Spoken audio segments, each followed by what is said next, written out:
কীভাবে বললাম, এগুলো যদি আমরা গ্রহণ করি, আল্লাহ স্বয়ং বলছেন যে যত ধরনের আদর্শ আছে পৃথিবীর মধ্যে, সব ধরনের আদর্শ সবচাইতে সেরা একমাত্র শুধুমাত্র কেবলমাত্র আদর্শ গ্রহণ করতে পেরেছিল সব আদর্শ আছে, মানে রসুল থেকে নবী দিয়ে আদর্শ।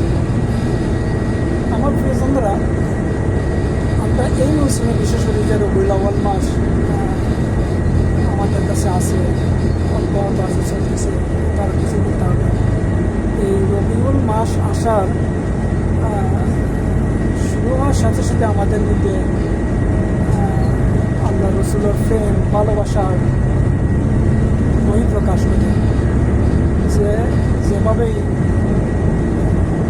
রসুলকে ভালোবাসেন তিনি নিজে সেভাবেই কী করতেছেন, ভালোবাসার প্রকাশ করতেছেন। আমি যদি আরও একটু খোলামেলা করে বলি, যেমন কেউ সিরাতুন নবী, কেউ মিলাদুন নবী, কেউ ঈদে মিলাদুন নবী, মানে যারা মিলাদুন নবী উদযাপন করেন তারা ঈদে মিলাদুন নবী করেন, আর যারা সিরাতুন নবী উদযাপন করেন তারা সিরাত ঈদ করেন। মিলাদ এবং সিরাত আমরা চেষ্টা করি আর কি বলার চেষ্টা করি। মিলাদ শব্দের অর্থ হলো জন্ম, মানে এখানে নামও মিলাদ আছে, এগুলার না বুঝিয়ে রেখেছেন বা বুঝিয়ে রেখে মিলাদ। মিলাদ হলো জন্ম, নবীর জন্ম দিন, জন্ম তারিখ, জন্ম উৎসব পালন করে, জন্ম উৎসব যারা পালন করে তারা মিলাদ। সিরাত যারা পালন করেন, সিরাত শব্দের অর্থ হল নবীর জীবন, নবীর জন্মদিন ধরে মৃত্যুর আগ পর্যন্ত তার জীবনে যত কিছু ঘটেছে ঘটনা বলি, সেটাকে সিরাত বলে, মানে জীবন বৃত্তান্ত মিলে আলোচনা করেছে। এখন আমার কথা হল সিরাত এবং মিলাদ, এই আলোচনা বা এই দিন আসলেই শুধু ভালোবাসা এতটুকুর মধ্যে সীমাবদ্ধ না,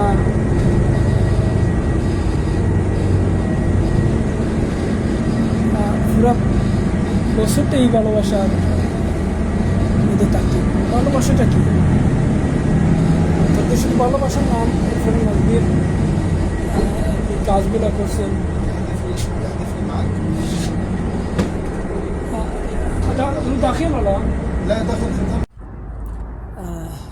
দুঃখিত প্রিয়জনরা, গাড়িতে নামলাম আর কি, বলছিলাম যে আমরা কি এই সিরাত আর মিলাদের এই দিনে শুধু উৎসব, র্যালি, মিছিল, বক্তৃতা, সেমিনার, এইটুকুর মধ্যে ভালোবাসা সীমাবদ্ধ? মোটেই না। ভালোবাসা হলো রসুল যা করছেন, যেভাবে করছেন, যে নিয়মে করছেন, যে পদ্ধতিতে করছেন, হুবহুব সেইগুলা পালন করার প্রচেষ্টা চালাইয়া নিজের মধ্যে আমলে নিয়ে আসাটার নাম হইল ভালোবাসা, প্রকৃত ভালোবাসা। সেটাই হলো ভালোবাসা। রসুল যেগুলা পরিহার করছেন, পরিত্যাগ করছেন, ছাড়ছেন, যেগুলাকে অপছন্দ করছেন, যেগুলা গ্রহণ করেননি, আমরাও সেগুলারে অপছন্দ কর্ম, ছাড়ম, ত্যাগ কর্ম যদি আমাদের মধ্যে থাকে এবং বিরত থাকব।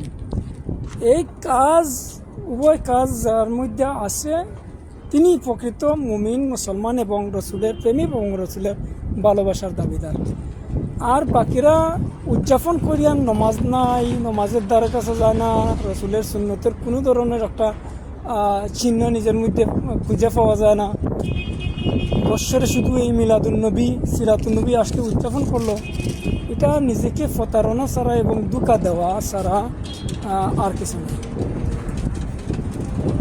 প্রিয়জনদের কথা অনেক বলার এই সুযোগ নাই, আপনারা জানেন। এই ঠিকমতো সর্বোচ্চ 10 মিনিট বলতে পারে। আমি মেইন যেই কথাটা বলার জন্য ধরে নিলাম মিলাদুন্নবী বা ঈদে মিলাদুন্নবী, সিরাতুন্নবী উদযাপন করতে গেলে যে খরচটা হয়, যে আয়োজনে হয়, এই আয়োজনের মধ্যে যে খরচ হয়, সুবহানাল্লাহ, সুবহানাল্লাহ, এই ধরনের খরচ করা, উদযাপন করা, বিশাল আকারে মঞ্চ তৈরি করা, বিশাল আকারে র্যালি করা, এটা নবী সাল্লাল্লাহু আলাইহি ওয়াসাল্লামের জীবিত সময়ে নিজের সময় কি আমল ছিল? ওনার পরে সাহাবীদের মধ্যে কি আমল ছিল এই ধরনের র্যালি, মিছিল, বিশাল আকারে স্টেজ বান্ধিয়া হাজার হাজার টাকা ব্যয় করা, এটা কি নবী সাহাবীদের মধ্যে ছিল?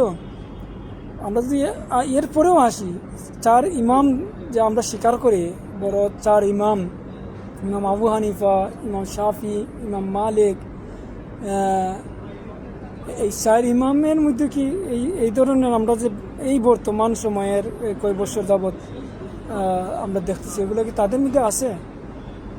আমার জানা নেই। যদি জানা থাকে কোনো ব্যক্তি আমাকে এই লিঙ্গটা দিলে আমি জেনে নিতে পারি, আমার বিশ্বাস পারবেন না। তো যেইগুলা আল্লাহ রসুল, সাহাবি এবং তাবেইন এর পরের যুগের আবেদদের মধ্যে ছিল না, আজ আমরা এই নতুন করে এই জিনিস নিয়ে খরচ করে হাজার হাজার টাকা ব্যয় করি, এটা নিশ্চয়ই অপব্যয় ছাড়া, অপচয় ছাড়া আমার ক্ষুদ্র জ্ঞানে আমি আর কিছু বলতে পারলাম না। আজকে এর চাইতে সবচেয়ে জরুরি যেটা আল্লাহ সুবহানাহু ওয়া তাআলা মানুষের সেবা করা, মানুষের সহযোগিতা করা, মানুষকে সাহায্য করা ঘোষণা দিয়েছে, যেটা ফরজ। রসুলের সেটা তার জীবন দশা করে গিয়েছেন। অসুস্থ, অসহায়, তাদের সহযোগিতা, তাদেরকে সাহায্য করা, তাদেরকে কেউ কৃতদাস থাকলে তাকে দাসমুক্ত করার জন্য নিজের ধন সম্পদ সব কিছু আল্লাহ রসুল নিজের সম্পদ বিলি করেছেন। সাহাবীরা তাদের জীবন দিয়েই তাদের সম্পদ বিলি করে তাদেরকে মুক্ত করেছেন। এই কাজ হইল সুন্নত। আর যেটা আমরা নবীর জীবন নিয়ে জানার জন্য, শেখার জন্য, বোঝার জন্য আমরা যে আলোচনা করতে পারি, এটা মসজিদে, যে কোনো মসজিদে হবে, যে কোনো মাঠে ময়দানে সাধারণভাবে হবে, বিশাল মঞ্চ আকার করে টাকা বের করার কোনো প্রয়োজন আসে না। আজকাল দেখা যাচ্ছে যে অনেক অসহায় রুগী, যার 1000 টাকার ঔষধ খাওয়ার ক্ষমতা নাই, কিন্তু আল্লাহ যেভাবে যেই কারণে বা নিজের দোষের কারণে কোনো ধরনের রোগী যদি হয়, আমি নিজেই অনেক ভিডিও শেয়ার করে অনেকগুলো সোশ্যাল মিডিয়া আমরা দেখতে পাই, টাকার অভাবে চিকিৎসা নিতে পারছে না। এই ধরনের নিবেদন যখন আমরা কেউ করি, আল্লাহু আকবার, আমরা এত বকিল হই, মানে আমাদের অন্তরটা এত পাথরের মতো শক্ত হয়। আমরা তো দান করা তো পরের কথা, আমরা মানে ওর জন্য ওই ভিডিওটা একটা কমেন্টস করে দোয়াই করতে পারি না।